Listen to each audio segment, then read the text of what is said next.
What is going on, guys? Jesse here, and today we're talking mechanical keyboards, specifically this one in front of me right here, the Mojo68 from Melgeek. And this is a premium transparent mechanical keyboard that offers a couple of things that are pretty unique right now that has garnered a lot of interest, so much so that it's raised almost $800,000 on Kickstarter as of the filming of this video. So let's see what all the hype is about.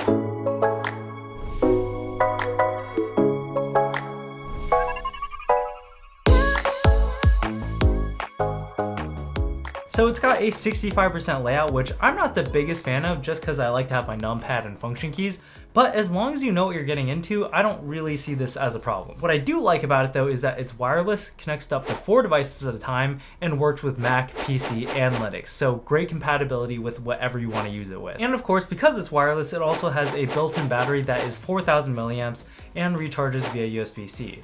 And if you want a more stable wireless connection, it also has a 2.4 gigahertz dongle that you can use for that, or just use USB-C wired connection.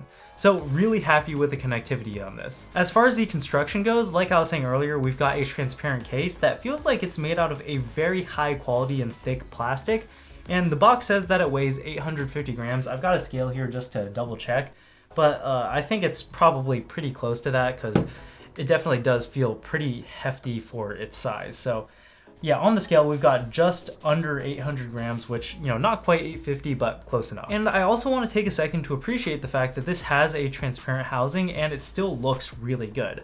Like, a lot of the time when you don't have a transparent housing like this, you can just kind of throw all the components around and not worry about what it looks like because, you know, no one's ever going to see it. But with a transparent case like this, you just have to approach it with that extra level of attention to detail that I think deserves some praise. And they've also done a lot to kind of engineer the best sound out of this as well. So the PCB is gasket mounted, meaning that at all the mounting points of the PCB, there are rubber gaskets. And basically the whole point of that is to have the PCB isolated from the case so that when you're typing, all those vibrations from the keystrokes don't transfer to the case and cause unwanted sound. And the other thing that it does is give your typing experience just a little bit more of an elastic, bouncy feel that some people are into. And it's definitely there. It's very slight, but it's definitely there. And adding to that, there's a layer of Poron in here that again kind of adds to that cushioning to your keystroke a little bit, but also eliminates a lot of that dead space inside of the case so that there's less unwanted reverberations. The PCB is hot swappable, which is awesome because it means you can put any switch that you want in here, and it's got south-facing RGBs that are fully programmable through their software.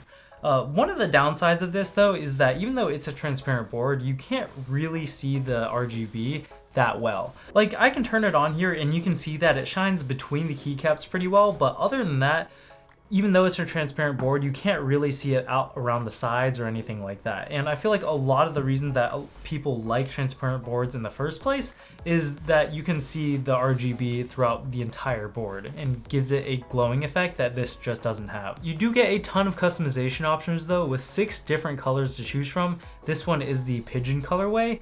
And you also get 5 different switch options from Gateron or TTC. The ones I have in here are the Gateron Whites, which are a linear switch, and 3 different keycap profiles that are either double shot ABS or PBT. So, I mean, if you do the math, that's like 90 different options, so I'm sure you'll be able to find something that you like.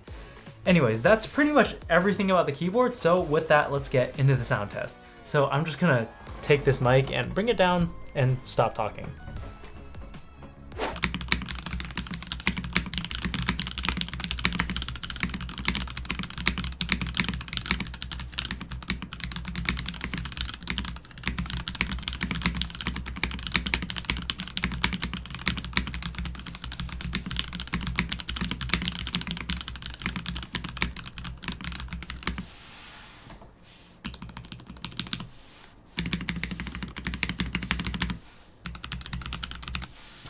So yeah, that was the sound test. I thought it sounded pretty good. If this board interests you, then go check them out on Kickstarter. You can snag a pretty good deal. I think it's gonna retail for $248, but if you hop in on the Kickstarter, you can get it for $169, which I know, still expensive, but this is a very well-made board, and I think if it fits your needs, not a bad way to go. Anyways, those are my thoughts. Like if you liked it, sub if you loved it, and I'll catch you guys in the next one. Peace.